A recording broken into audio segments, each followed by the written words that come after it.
Hello, my name's Steve Williamson, and I'm the Community Safety and Crime Prevention Officer for the City of Canterbury-Bankstown. I would like to acknowledge that this podcast is being recorded on Darug Country. I spent my entire childhood growing up and playing on the streets of Darug Country, playing with various diverse range of children from many different nationalities, most of which are still my friends here today.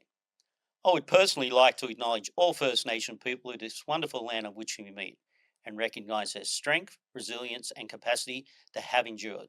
Additionally, I would also like to pay respect to elders past, present, and emerging, and anyone else that might be listening to this podcast here today. Hi, I'm James, local resident of Canterbury-Bankstown. And I'm Anna, Community Development Worker in Canterbury-Bankstown. Canterbury-Bankstown is rich in diversity, from the languages spoken, countries of birth, journeys to CBCity, along with the various identities, abilities, faiths practiced, achievements, and multi-generations. Together, we'll be interviewing a range of community members from Canterbury-Bankstown. We'll be amplifying diverse voices from across the CBCity to give you an insight into other cultures. Together, we're working to create a great CBCity where we all belong, feel welcome, safe, and embrace our differences.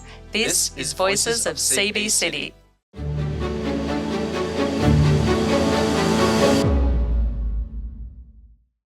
Zoe Kennedy grew up in Logan in the outer suburbs of Brisbane, raised by a single mum who encouraged her love of anything sporty, especially rugby league, where she has happily enjoyed the fascination of the city and the beach nearby.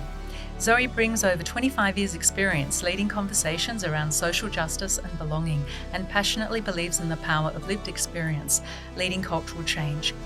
They are a proud and active member of the LGBTQA+ community and see the immediate benefits of sharing their lived experience of this and other intersections of their identity. After 20 years serving the public in health and government roles, Zoe struck out on her own 2 years ago to build her business, Spark & Co. She thrives on continuing to hold space for conversations, which leads to more people feeling like they belong in the workplace and their community. Welcome, Zoe. Thanks, Anna.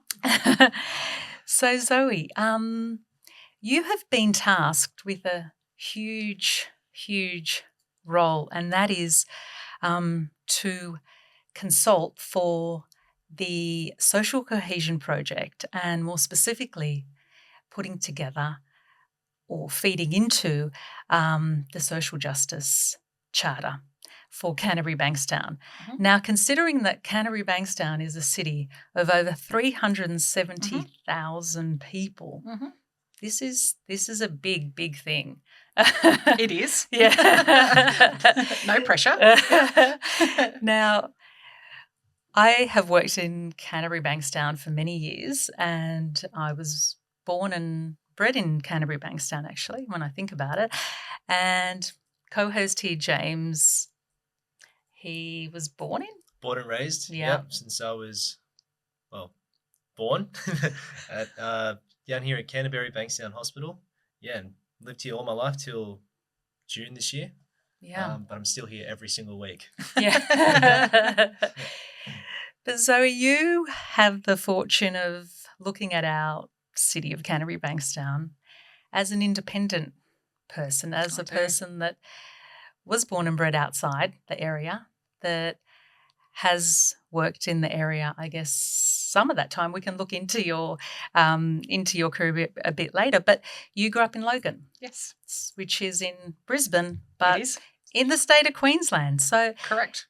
Do you want to just tell me a little bit about where, how it was growing up in Logan and a bit about that experience? Sure. So for people who don't know, Logan is south of Brisbane. It's kind of between Brisbane and the Gold Coast.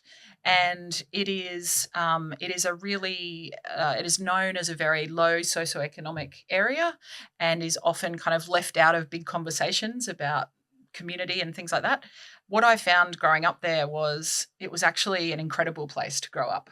Once my mum was on her own from when I was 8, I moved schools, and I ended up in a school where I would say not many parents had much money at all, but the teachers had this real sense of community and allowed us to feel like we could do anything or be anything. And they gave us opportunities like one teacher who was our hockey coach, when they redid the music room, must have got some funding and put down new carpet or something, she wouldn't let them throw out the carpet squares and cut them down and made them into our shin pads for hockey. So we felt like we were invincible because a hockey ball does not hurt your legs if you're wearing carpet squares in your socks. And we had another teacher who had, competed in athletics at the national level, and she would take us out of class and teach us what she learnt as an athlete, and we did that training just as local kids. Wow. I found it was a place where it didn't matter if I was a kid from a single parent household. There wasn't a lot of us back in the 80s, but there was such a wide variety of us that it just felt like the kind of place where we all could belong. Yeah. It was, I feel like it was a really good place to grow up. It was still pretty, I would say it was still pretty homogenous in terms of the population, but it was changing. So we were starting to get, kids from different countries arriving for different reasons. And so, I found it was a really good place. And, we had the benefit of, we were that much closer to the Gold Coast, which meant you were that much closer to, a weekend beach picnic trip. For a big day out sort of thing. So, I found like I had a lovely childhood growing up there. Yeah. And funny you highlight the role of teachers, because I understand that teachers are one of the key figures in playing a positive part in social cohesion, actually. That makes so much sense. Yeah. And I noticed the difference if I look back now at my primary school versus my high school. So primary school, I think we would have been a decent sized school, but it felt like the teachers made an effort for us to get ahead. Like they knew we were starting from behind the 8 ball. No one's family had any money, all of those sorts of things. But they made every effort to ensure that we had a pathway to get out if we wanted to, to go and be somewhere else. Whereas I found at high school, you change classes all the time and it doesn't drive that kind of community, whereas I think at primary school it did. Like I think, our parents volunteered at the tuck shop and they got involved in other things. So that makes a lot of sense that teachers can teach us that you want to be a part of something. Like we had things where those of us who were, like I was in an extension maths class or an extension reading class, and we got paired with the kids who were in the remedial reading class and we read together. Right. And so if the average kids were in the classroom and us lot were outside with a parent and we were helping each other. And learning how to support other people and how to make sure people weren't left behind. They were pretty cool lessons to learn as a, 9, 10, 11-year-old. Yeah. And Zoe, you have you built your own business, as we said in the introduction, but before you got there, you've had quite a varied career path. I have. Do you want to tell us a little bit about some of the stops along the way? Yeah. I think, I remember being at high school and there was this, everyone's plan was, you got a certain score and you went to university and or you'd already left and gone off and done an apprenticeship. In the 90s when I was growing up, that was kind of your options. And neither of those worked out for me. And so I went into childcare when I first left school and then realised I could earn more at Woolies than I could looking after people's children in a childcare centre and getting all of their delightful, infectious diseases along the way, like every tummy bug that ever happens you get. And so then but that led me to be able to be a nanny. So I was living over in London and got to be a nanny, and I was 19. I was living on my own in a huge city and learning again about how do I build a community without knowing anybody. So those experiences were amazing. And then I needed, I'm not earning enough. So I needed an evening job. And I got an evening job doing data entry. So I'd sit, at night for a few hours and just key in all this information. I can't even remember who for. And that led me to, starting to do that in terms of finance. And that led me to being a debt collector, which was a fascinating job.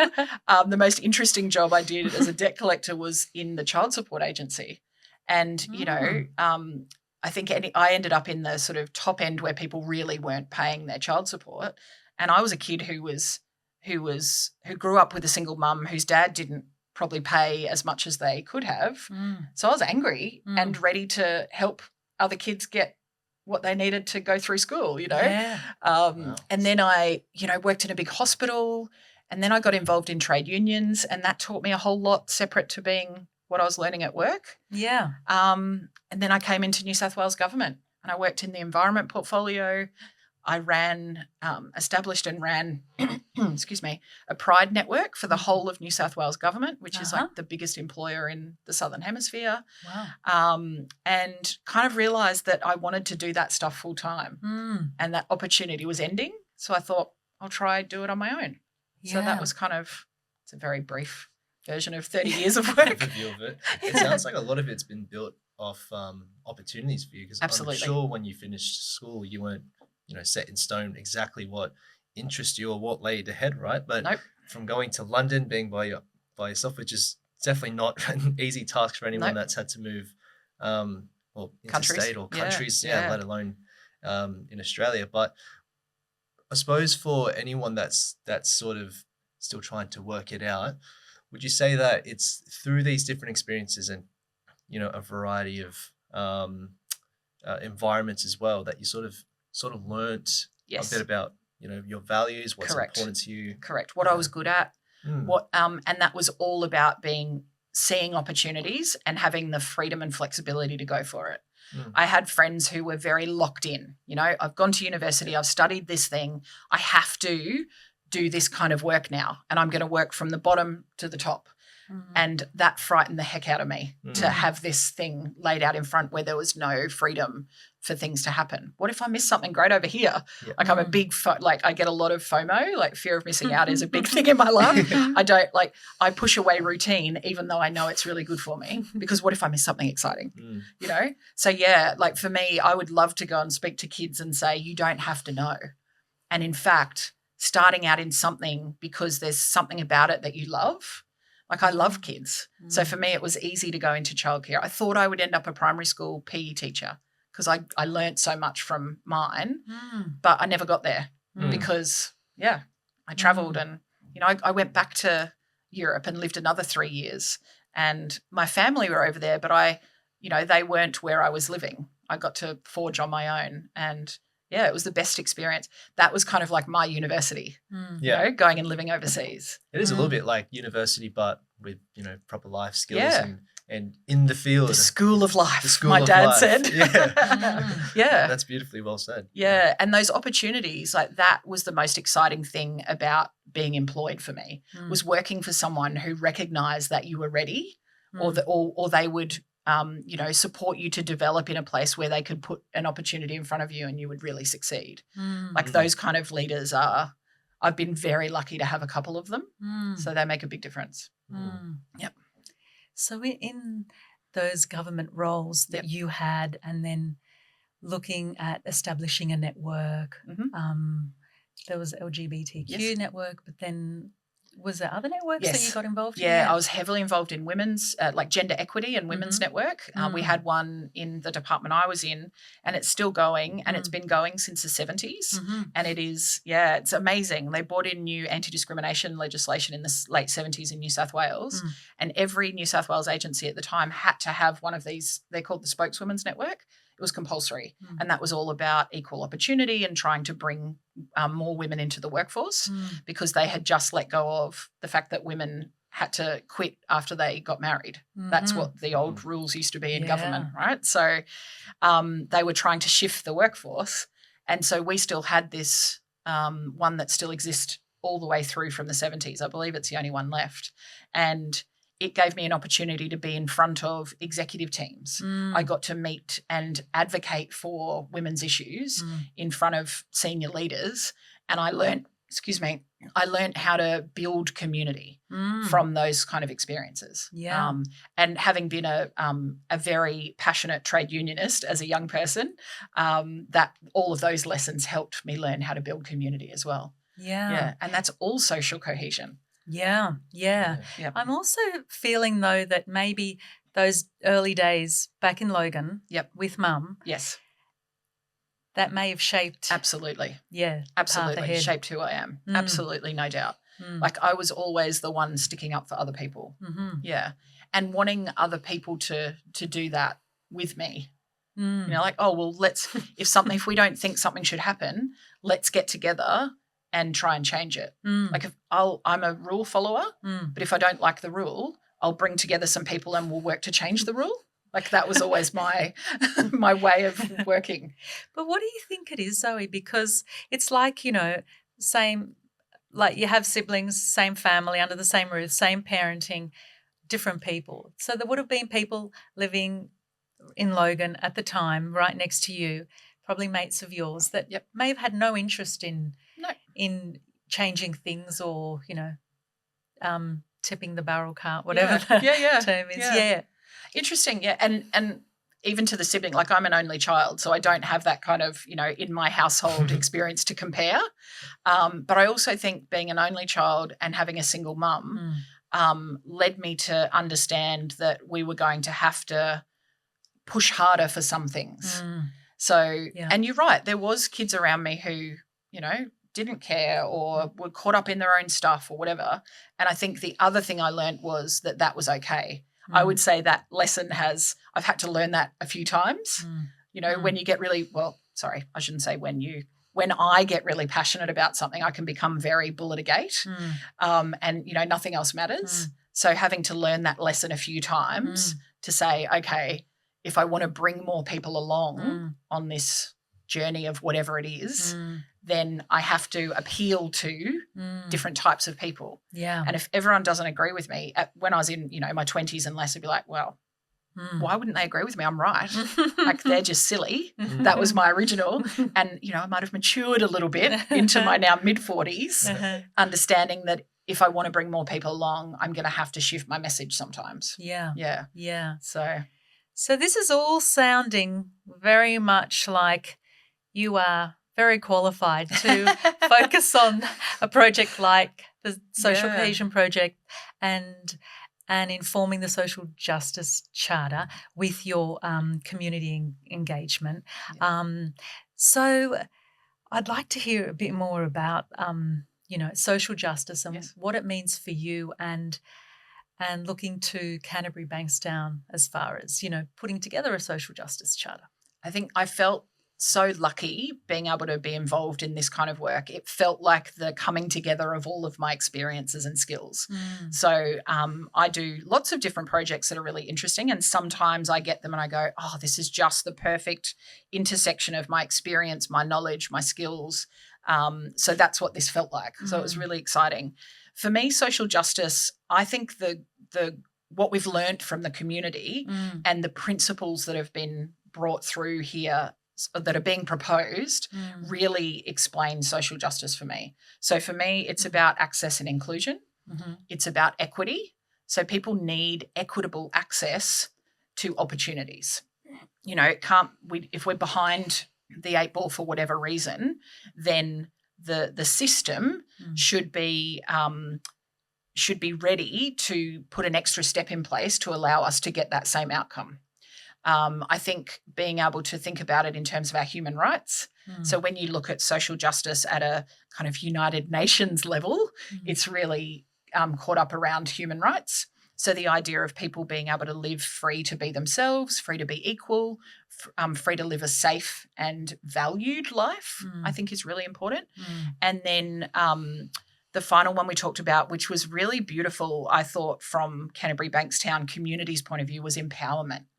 And that's this extra layer, this extra level of human rights feels obvious, access feels obvious, equity feels obvious, but empowerment felt like this really positive step that the people of Canterbury-Bankstown wanted to put down and say, this is what we want this thing to be.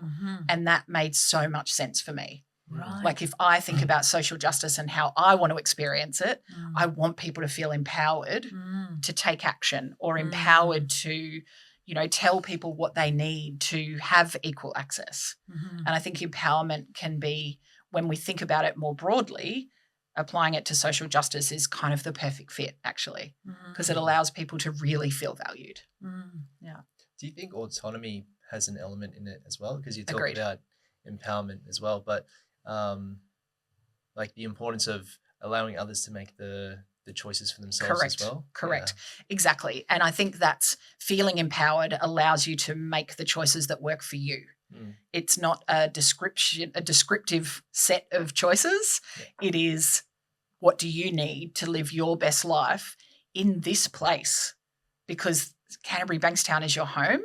Then how do you get to be all that you are and all that you want to be in the future right here, rather than thinking I might have to move somewhere else to do that?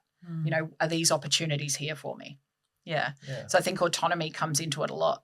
We spoke with the group, the working group that we've been working with, about how it feels to be empowered, how it feels to have equity, and autonomy actually came up in that conversation a couple of times, because that's what we want to feel, that we have that autonomy. That control over our choices as well. Absolutely. Yeah.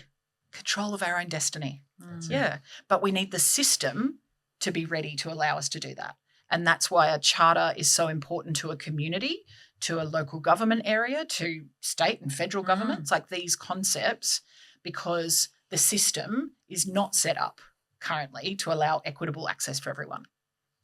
So we have to be able to support conversations that mean we can ensure a just future and a socially cohesive future for a community like Canterbury-Bankstown and every single person in it. Yeah. Not just the loudest voices, right? Yeah, exactly. Or the voices who have the power and who have the money. Yeah. So Zoe, you were hearing about autonomy and that desire for empowerment and for people, you know, to flourish in their own community where they live. So tell me about some of the voices you were listening to. Tell about the community engagement path that you went on to try to capture all those varied voices, or many of those varied voices in this community. Who did you talk to? Where did you go? Oh, it was an exciting thing at the beginning to think, there is over 300,000 people here, and this kind of project, you can't get to 300,000 people. So for me, it was really like the undertone of it was, how do we hear the voices that don't usually get heard? Because people with power and influence, and usually sometimes money that comes with, but usually people with power and influence are regularly the voices we hear in conversations about what our future city should look like. Whereas for me, I was thinking, imagine if we got the voices that usually aren't heard in these kinds of conversations, what would we learn? Would we learn how to make it more just and how to bring people together better so the people who are isolated can come in easier? So for me, I'm so happy to know that we did 21 separate engagement sessions. So I spoke with 21 groups of humans. We ended up talking to 283 people, which when I look at it, there's two ways to look at it. I firstly go, oh my goodness, that's amazing, especially when I look at the diversity of the people in that group. And then I go, oh, it's a drop in the ocean of 300,000 people. But then I stop that voice and say, actually, it's a really big number in this type of project. And excuse me, what was amazing was being able to meet the first few groups who are really established networks under the Canterbury-Bankstown kind of banner, and then hop into those rooms and say, who else should I be speaking to? Yeah. Who doesn't normally get a say? What do we think? Would they like to meet with me? Please connect to me. And we started making all of those connections, which is why there was 21 separate engagements. So I got to speak with, probably one of the most exciting groups was a group of kids aged between 9 and 12. I loved that session. It was the thing that made me realise how important it was and how well it went.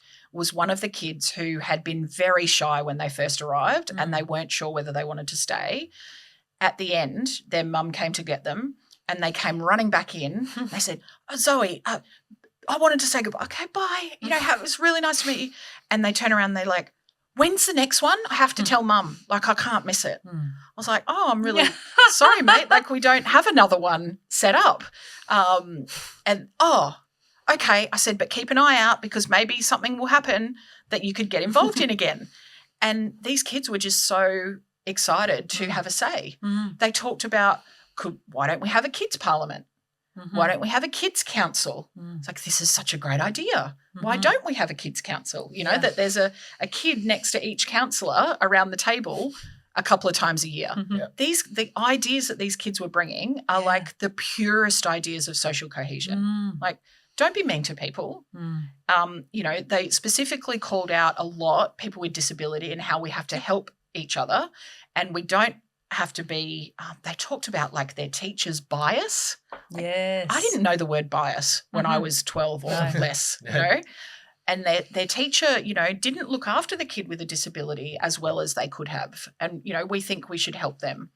They talked about the friend bench at school where you could go and sit if you didn't know anyone or your friends weren't there today or whatever. You could go and sit on the friend bench, and when other kids went past and saw you, they would come and like collect you off the friend bench. It's a great idea, right? Isn't it? Yeah. Simple things.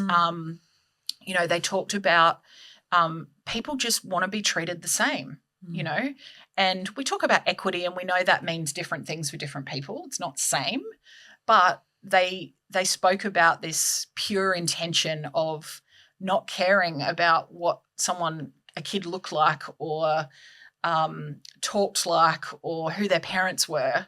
They just wanted to play and they wanted to learn more. They wanted to understand more about their community. So that was a really cool session. I also got to meet with, you know, like the multi-faith group. So that was really interesting to understand what social cohesion meant across faiths because I learned from my research that Canterbury-Bankstown has a really diverse range of faiths across the community. And so, you know, that group is specifically trying to work to bring people together and understand that actually we have so much more in common than is different about us. And that's what they were constantly trying to get people to understand was we don't need to let the difference drive us. We can actually lead the similarities, allow the similarities. We had the working group has been really interesting. It is small but has ended up incredibly diverse. We've got people from the age of 19 to, I would say, maybe mid-70s.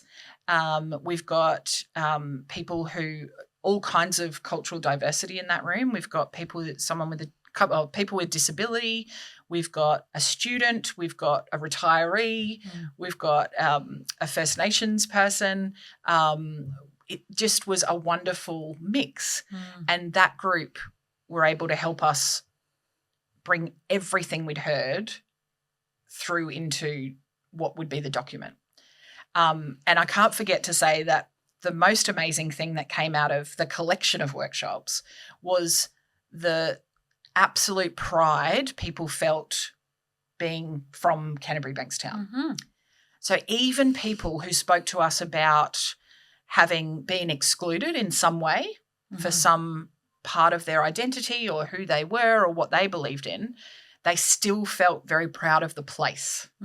So while they might have experienced some exclusion in one part of a community, they actually felt very proud of the place. And I thought that's an incredible place to start a conversation about social justice and social cohesion. Yeah.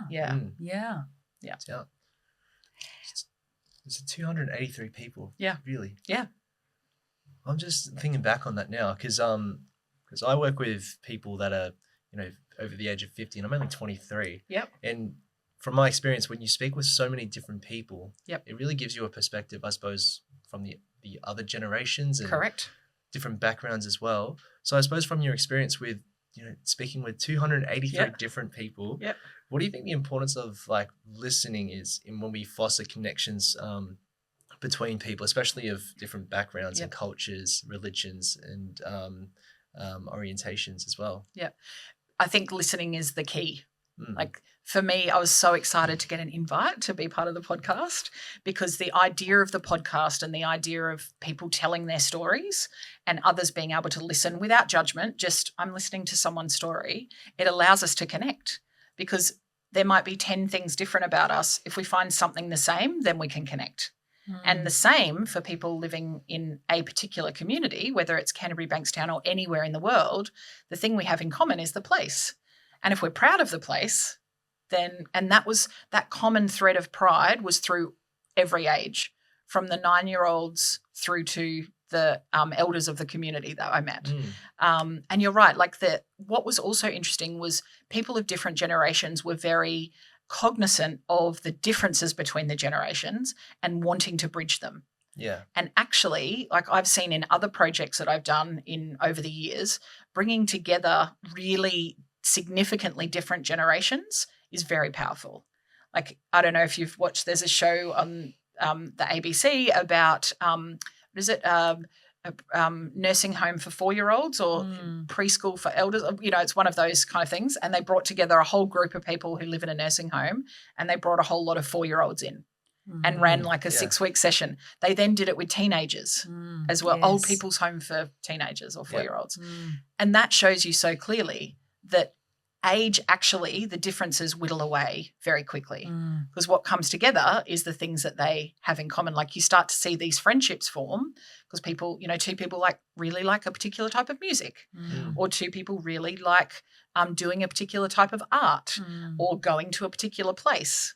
So the stories and listening to stories allows us to find those points of cohesion. So listening is the key, really, because how else do we find out that person who we thought we would want to not be friends with, how would we find out if we don't listen that actually we should definitely be friends because this other thing is what we have in common? Absolutely. Like, listening is obviously I suppose, you know, a necessity to fostering a connection, right? Like, exactly. You don't want 2 people talking at each other. Nope. But yeah, from experience as well, that's definitely correct. A lot of the times, you know, 23 years old talking to someone that's in their 60s or 70s, on paper, it shouldn't really make too much sense. But as soon as you start talking to them about, you know, I've been to this country, and you go, oh, I've been there as well. What was the food like? And, you know, what did you do and get up to? So I absolutely agree with you. Yeah.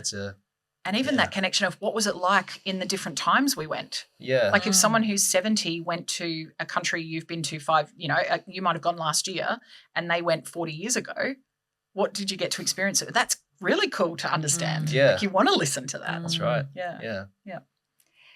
Zoe, what would you say was one of the most surprising things that you learned in your discussions? Surprising. I think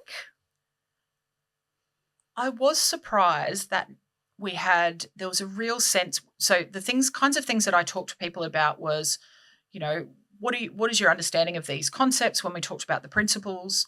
And I asked people to also think about what were any barriers to social cohesion in Canterbury-Bankstown. So, because I really needed to get a sense of the kinds of things that might get in the way of a charter like this being able to be successful, so we can build in some, you know, risk mitigation for what that might look like, because that can be all kinds of things.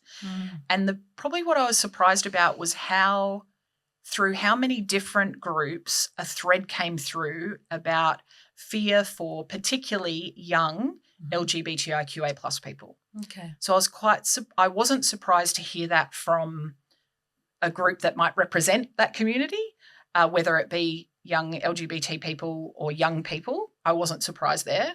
But when I heard it from different groups as well, I was surprised at the commonality of that fear. I was also a little bit surprised around people talking about a perception of prejudice, and that they didn't feel like that the prejudice didn't always exist as people perceived it did, and that if we chipped at it a little bit more and listened and shared stories more, then people might realise that prejudice can be worked through. Yeah, so that was kind of surprising that it was consistent among different groups.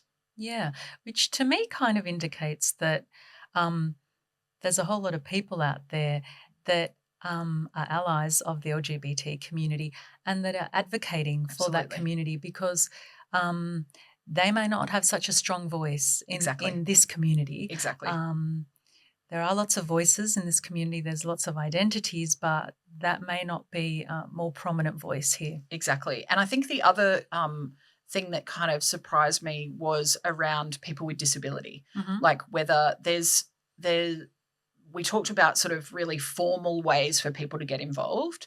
But again, I think that sense of, are we really doing as a community everything we can to ensure people with disability feel like they belong here? Mm-hmm. So that was also, I thought it was, I don't know whether surprised is the right word, but people were very cognizant of that, and that, are we really doing everything that we can do?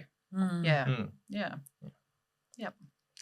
And what are some other kind of significant findings for you with what you've heard and been processing along the way? Oh my gosh, there's so much information. Yes. There's so much information. I think what big things that came out for me was that people really recognised the role that everyone needs to play in something like a social justice charter and bringing it to life. So it's not just about the council or the government or, business. It's about individuals as a part of a neighbourhood. It's a neighbourhood as part of a community. It's, schools. It's community organisations. So I think that was really a big finding that came out, was people realising that everyone has a role in building social cohesion. I think another big thing that really came through very clearly was it is a very diverse community. There's no denying that. It's also a shifting, the demographics of the community are shifting in that, because it's a very culturally diverse community, that diversity is shifting in terms of we're getting immigrants from different countries that maybe, hadn't been a big part of the mix in Canterbury-Bankstown before, now starting to arrive in the community. And so people were really interested in making sure that new arrivals were really made to feel like they belong. But, people were also, a big thing that came through was, but we're not quite sure how. I spoke to a beautiful community, one particular community group from a particular cultural background, who have been, generally these people had been in Australia for, say, 25 to 35 years. And they all said, like, they were older. A lot of the people I met, it was a weekday, people who had retired. And they were saying things like, we've been here, we've experienced being new to Australia and new to Canterbury-Bankstown. Let us come and help with new migrants, like pair us up with somebody and we can support someone in understanding what it means to be a part of this community. And I was like, that's a really great idea. Yeah. In terms of different cultures, but also different ages. Someone who's raised a family here as a now retired person going to partner with a parent who's just arrived with their kids and helping them understand, how do I enroll my kids in school? How do I, when do I go to the hospital? How do I find a doctor? Like, really absolute things we need to do, but that there's no guidebook on. Yeah. And how do we, is the investment then because people are willing to put the time in. The community, this community is willing to hop in and be engaged and active in things. So they would give their time. So, for me, I go, well, is the money then is about translation, for example, interpreter between two humans, that sort of stuff. Anyway, so they were the kinds of things that came through. Trying to think of any other particular things. We had a conversation yesterday about ensuring that people across the entire area had an opportunity to understand the Aboriginal history of the area. It's a really strong history. There's a lot of interesting historic spaces and places here that most people would never have had the opportunity to learn about. Myself and another one of the guys from the working group last night, we're both in our mid-40s, said we didn't learn anything really about Aboriginal people when we were at school. Just didn't happen in Australian curriculum at the time. Yeah. Whereas now kids are learning more, but how do we ensure then that everyone gets a chance to learn about the First Nations history of this place? Yeah. Interesting. Yeah. Building on from that, so based on all the things that you've seen observed in the changes that are in place, what type of, so between individuals within the community, what do you think are some like defining features of the way that we build more welcoming and inclusive environments for just between individuals within, like say within a school, for example, or the workplace, or even just down here at the local shopping centre? What would you say are some features that would help advocate for that? It's a huge question. Yes. Solve the problems of the world, James. Thank you. What is the meaning of life? Yeah, right. What's it? Brian, whatever. Yeah. 42. 42 is the answer to what's the meaning of life. So for me, the kids talking about and the elders talking about that kind of buddying system. Like, how do we facilitate people being able to meet other people who have the time and the energy and space in their heart to support someone who isn't as familiar with the community, for example. Like, imagine the buddy bench at the library or a buddy bench at the shopping centre. Like, I don't know whether it would actually work, but in workplaces, when I've worked in teams, when I was in government, if we had a new person come in, they would always be assigned a buddy. And that buddy might be about their professional learning, but that person would also show them the best local spot to get their coffee, or, you know, I would teach them my trick about going past the library to collect your magazine of choice and going to the great Vietnamese restaurant down the road in Parramatta to have your lunch, drop the magazine on your way back at the library and come back to work. Like, that was the best lunch ever. And what time not to email the boss at when they're in a meeting. Right? Yep. Like, how do we learn those things that make a community run well is as big a part of it as we need connection. You know, like, how does somebody find a kids' play group of just, or where do the local kids go and play? How can I bring my child into that? Because I think children can lead that so much better than grown-ups. But I think it's building those opportunities to connect and really encouraging, like showing people what that looks like. Because people feel shy or feel silly to, you know, say, oh, I'd sit on this bench and I could talk to people. But, you know, we seek help for all different kinds of things. What about if there were, you know, a group of volunteers and you could go up and sit and have a coffee with someone if you don't know anyone? You know, there's such simple things. But those are then when people listen to each other, then they go, oh, you should check out so-and-so play group, or you should check out so-and-so roller skating, you know, thing, because that's what you love to do. Oh, you love singing. Oh, come and join my choir. Like, whatever it is that the connections then happen. It's showing people that it's okay to do that. It sounds like it's like establishing a sort of a mutual ground, right? Yes, that fosters exactly. that connection as well. Exactly. And that's for schools, workplaces, communities. I think that it's the nuances and it's difficult in different places for different reasons, but I think possible. Yeah. I do remember when I was growing up, we would used to go to this caravan park in Giroa. I knew the best way to make friends was you go to the jumping pillow. Right. And every year you would walk away with 6 new friends. You'd never see them again, but there were 6 of your best friends that whole week. And I was going to say, like, those friendships are the best. They're the best. They don't need to be anything more than that. I don't need to be friends with you for the rest of my life, but that week we are nothing separates Glory us. days. Yeah. Exactly. That's what you pool your coins, you know, like, or kids these days, they probably pool their, I don't know, key card with a, I don't know, phone with a Pokemon cards. I don't know what they pool, but it's true. But that's a very cool analogy, actually. Just the jumping pillar as a kid and as the bed of social cohesion. Yeah, like, where are the places in Canterbury-Bankstown that people gather? And are those gatherings really open and inclusive? Because often gatherings aren't, and we don't mean them not to be, but we kind of find our tribe and we go with that tribe and we go do our thing. How do we open up those tribes to bring new people in? Yeah. You know, like, I moved to Sydney 12 years ago. It was so difficult to make friends here. And I'm an extrovert. I love meeting people, but people had their groups. And they were set. They'd either gone to school together or they'd, you know, worked together forever. I had to work so hard to find my people. Like, I would say it took me a good 5 or 6 years to think, okay, I've got some people that I really go, these are my people. Yeah. Touching on that, so when you first came to Sydney, it's hard to find your people. I definitely understand. I think a lot of young people can agree with that too. Exactly. Would you be able to tell us a bit about, like, what was the struggle or the difficulty of that like? Because I'm sure a lot of people are in a similar boat, every day. Yep. So what was that like for you? It was hard. It was because I'd come from a place where I grew up, and I'd been away a few times, and in Brisbane, I didn't really have friends I went to school with.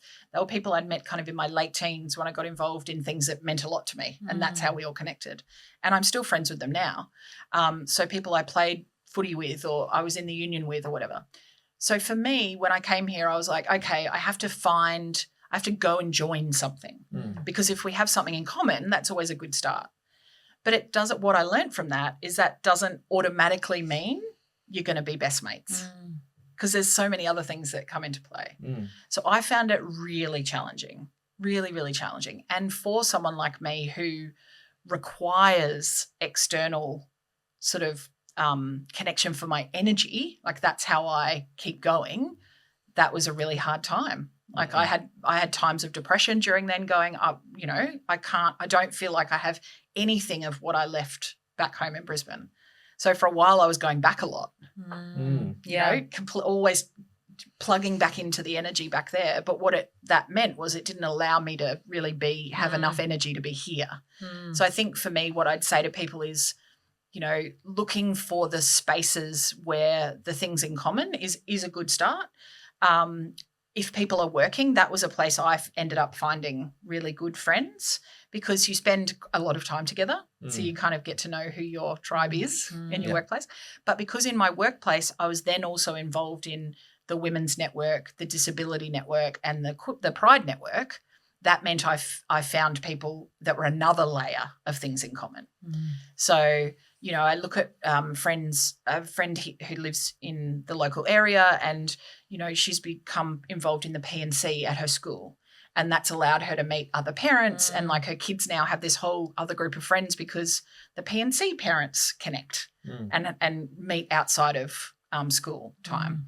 So I think it's finding those places. But if you are brand new to somewhere, I had the benefit of I spoke the language. I think that's a huge part of it. Yeah. I had access to the internet. I could go and search things and look for things. I worked, so I could ask other people. If somebody has none of those things, or maybe only one, it becomes far more difficult, which I think is where the community really activating around these ideas of opening our circles becomes really important, because then we reach wider and we can bring people in who are usually left out.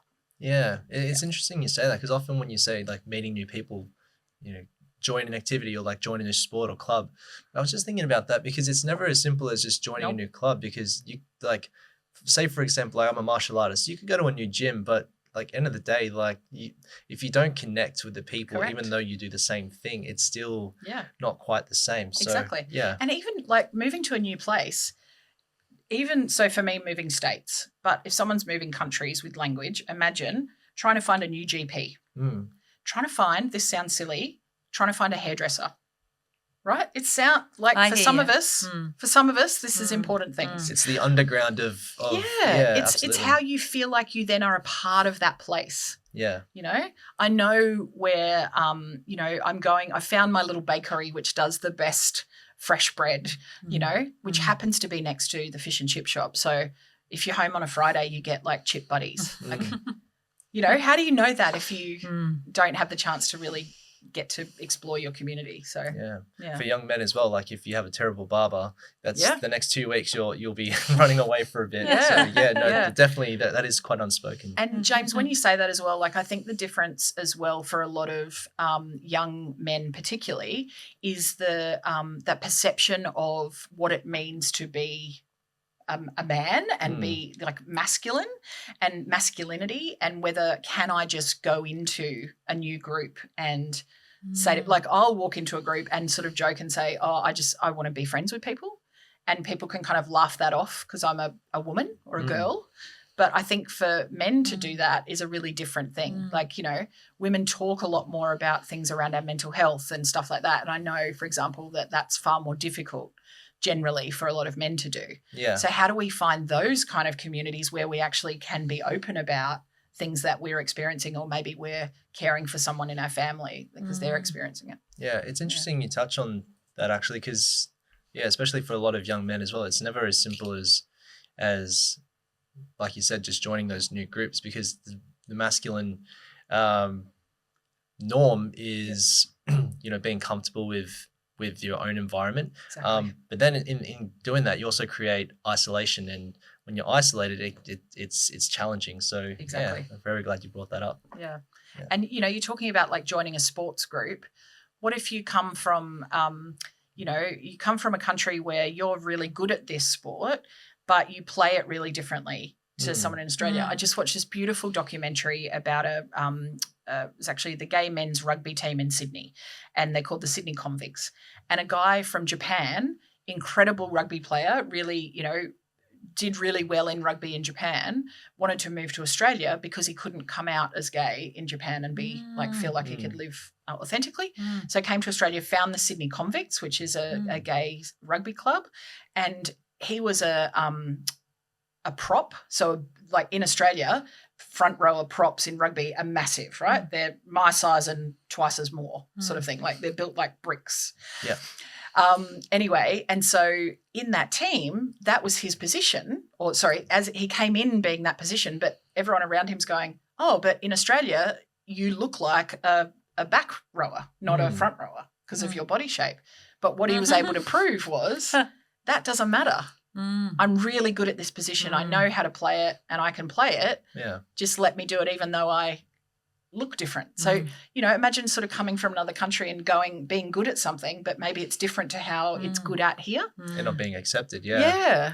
And I think that's the thing that we can do as a community is talk to each other about letting go of those judgments and just bringing someone in, because who wouldn't want to share the joy of rugby or martial arts or whatever it is that we're interested in. Yeah. In my mind, Zoe, I keep going back to like things that you mentioned, like the friendship bench. Yep. James with the jumping pillow. Yep. And just that idea of each person feeling that shared responsibility of social cohesion and playing their part, whether it's in small ways. You don't have to be, you don't have to have a loudspeaker, but just even in small ways to build up that social cohesion. Yeah. Yeah, I think that's what'll make a document like this come alive, is people, and therefore it takes we're talking about this with the working group, that you start these kinds of projects with the people who are so passionate that they'll come along to the first thing, and so that passion you can work on, you can build the start of the project with those people's passion, and then they start to talk about it and more people go, oh, that's really interesting, and so your group of passionate people starts to grow, and then the other people go, oh yeah, I'll hop in, and they'll go, oh, I can't do everything, but I'll have a little bit of a role. So you end up with different layers of interest. But what that means is that those people who are sort of involved from the beginning get to start letting people know how to take up that individual responsibility for delivering social justice in a community. And that's where it comes alive. Yeah. You're so right. Because it comes alive when the kids at the jumping pillow accept whoever turns up at the jumping pillow, because that's what we do. We're on holiday, we're all together. It doesn't matter what you look like, whatever, like come and join us. Oh, you don't have a bike? Oh, we've got a spare bike. Like, it's those kind of moments. Yeah. But you have to learn that somehow. So it's letting people know that that it's okay, they're going to be safe, and that they're really valued as a part of this community. Yeah. Yeah. And that also brings my mind to like those complexities of intersectionalities, and how we can better address those complexities to build social cohesion. Big. Yes. It's all big. Yeah. Yeah. Yes. I think the intersections of our identities is something that in really diverse communities is something that some people are acutely aware of because it impacts their day-to-day life. Yeah. And I would say other people don't ever really think about because it maybe doesn't impact their life. What I've certainly seen happen is when I've worked in those kind of workplace networks supporting different types of humans, the way that we tend to get people really understanding the sense of opening up a community for accepting all of our parts is when someone's children, when there's a realization about something about their kid that, maybe their kids, maybe they're, a rugby league family from way back and you're going to play for the Bulldogs. Like, of course you're going to play for the Bulldogs. And the kid turns around and says, actually, I want to be a dancer. No matter their gender, that's what I want to do. And it's that idea of, and those parents are like, well, we love our kid. We want them to be happy. We want them to succeed. And so them then learning all about dancing and being a part of it and applying that then to the intersections of someone's identity. There's been times in our history when, we didn't, in Australia, really huge systematic policy things that meant, we had a white Australia policy. Yeah. We've got this challenging history where we've had a more recent shift of being able to bring all kinds of people into our country and welcome them in. But there's different parts of all of us that is difficult for some people to understand. Yeah. If somebody has never, met a boy who loves dancing, they won't know that that's perfectly fine and that child's happy and they're having a great life. Then why would they think about it? There's been times some people across different diverse cultures don't want people to, partner or marry someone from a different faith or a different culture. And I think being able to understand those intersections and be regularly fighting and raising the voices of people to say, like, it's fine. No one's getting hurt by two people being together or a kid doing a different thing or, us having different skin color and we want to play or whatever the example of why this thing can't coexist. All of it can coexist. Yeah. Yeah. So tell me about allyship. What does it mean to be a good ally to someone who's different from yourself, and how can we all take steps to be better allies in our community? Why is it so important? Really good question. I think for me, allyship it's an active word. It's not you don't sit back and say I'm an ally and read some things and don't really do much more. Excuse me. Allyship is very active. But allyship is also, we're talking before about autonomy. And so if I'm being an ally to somebody of a different culture or a different abilities or some other thing, for me, it's as much about understanding how best to be an ally to that person at that time. Okay. So if I think about someone being my ally, so if I've thought about my mum as my ally sometimes, excuse me, and I think about over the course of my life, sometimes mum has stood in front of me and fought the battle on my behalf because I'm just too tired. I've tried to educate someone over and over again about any particular thing and I can't do it anymore and I'm tired. That ally jumping in and going, I'm going to come and help you. Other times I want my ally to stand next to me and hold my hand and maybe talk with me. We've got a joint, we've got a speech, we're ready, we're going together. Sometimes I want my ally to be behind me, maybe with their hand on my shoulder going, you've got this. I'm with you. What do you need? I'll be here. So I think understanding allyship is about understanding that it's as much about understanding what the person might need at that time and asking them versus assuming what we should do as an ally. I think that's something that we often miss. Most people, if they're thinking about allyship, it's such good intentions. But good intentions doesn't always equal a really good outcome because it can actually be as alienating as the behaviour that maybe has bothered the person in the first place. So I think being a good ally as well, so really simple things to do for any kind of community that we want to be a good ally to is educate ourselves. Don't rely on the other person to educate us everything about their community so we can be their ally. We're here in this building in Bankstown. There's a beautiful library downstairs. We can access so much information through books, through the internet, through, other podcasts. We can learn about different communities. That's probably one of the biggest ones is educate yourself and then really get to know that community. Go and support that community in ways that that community needs. Ask what people need. And listen. And really listen. And I think probably the other thing is then understanding that being an ally can be as much about amplifying somebody else's voice as speaking for them. Occasionally that might be needed because that person's just reached the end of being able to talk about that thing. But usually it's about what privilege do I have that I can use, or power or influence or whatever, that can allow me to help lift somebody else. Yeah. And I don't use it for me. That's allyship for me. Interesting.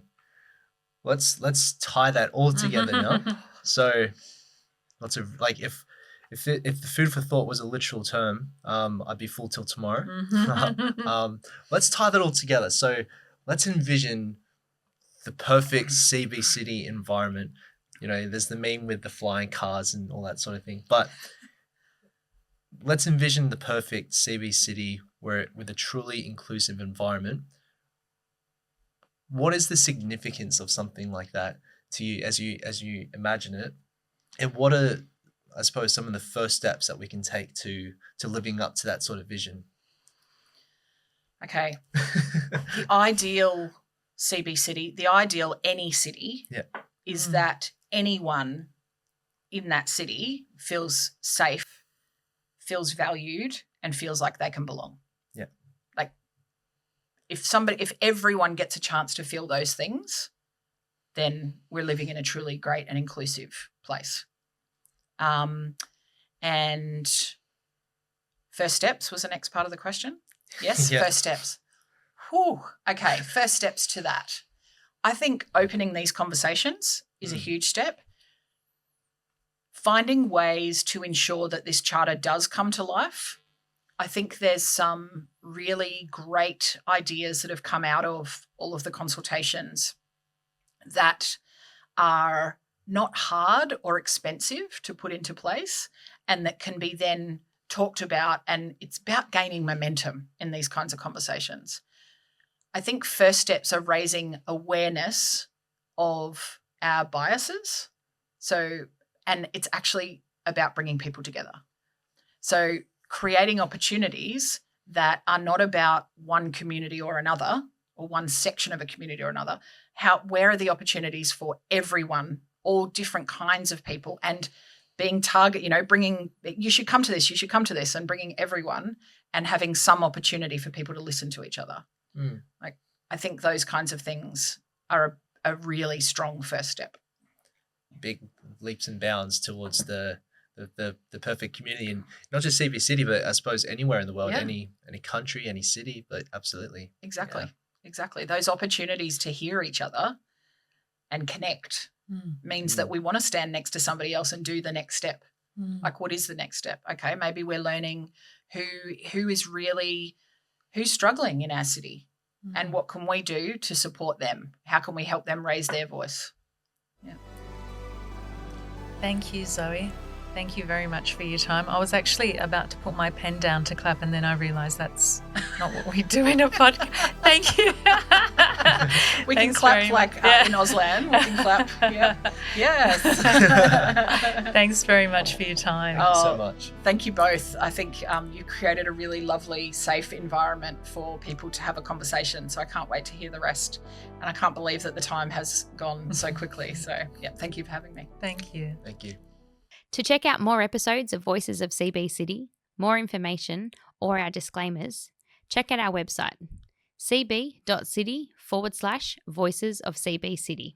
The Voices of CBCity podcast is hosted by James Brown and Anna Sotoma, produced by Renee Trainer, and edited by the City of Canterbury-Bankstown. This project is funded by the New South Wales Government through the New South Wales Social Cohesion Grants for Local Government and led by the City of Canterbury-Bankstown. To finish off Voices of CBCity today, we'll be featuring a different kind of voice of CBCity, students in the CBCity Talent Advancement Program. The Talent Advancement Program identifies, nurtures and promotes young vocalists from within our local schools. The program has run in CBCity for over 20 years.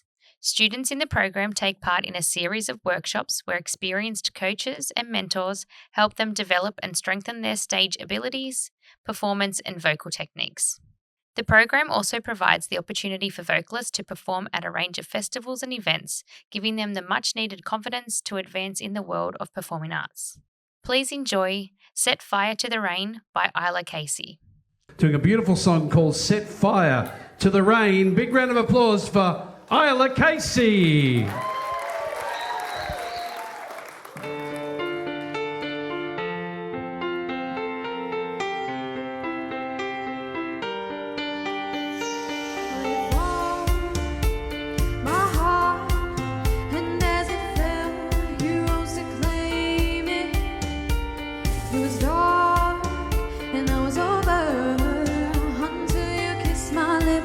And you saved me. My hands, they were strong, but my knees were far too weak to stand in your arms without falling to your feet. But there's a side to you that I never knew all the things you'd say. They were never true. You would always win, but I set fire to the rain, watched it pour as I touched your face. Will it burn while I cried, 'cause I heard it screaming out your name. When I lay with you, I could stay there, close my eyes, feel you here forever. You and me together, nothing is better. But there's a side to you that I never knew all the things you'd say. They were never true, and the games you play, you would always win. But I set fire to the rain, watched it pour as I touched your face. Will it burn while I cried, 'cause I heard it screaming out your name.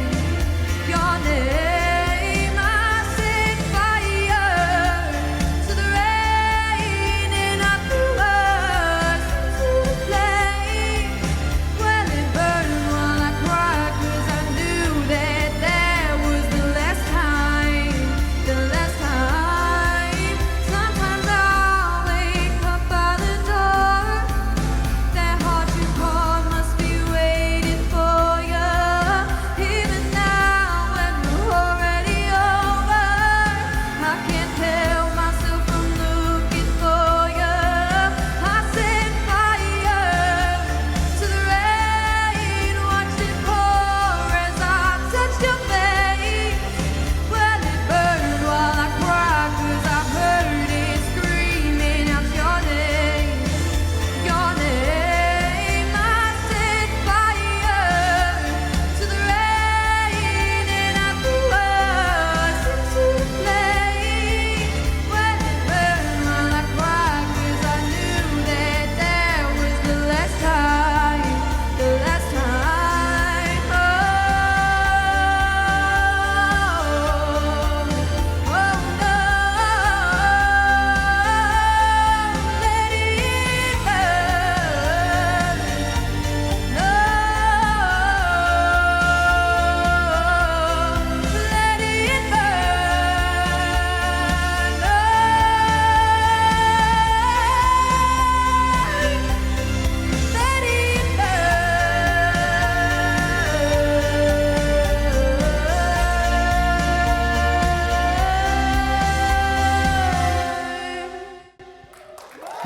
Isla Casey, ladies and gents.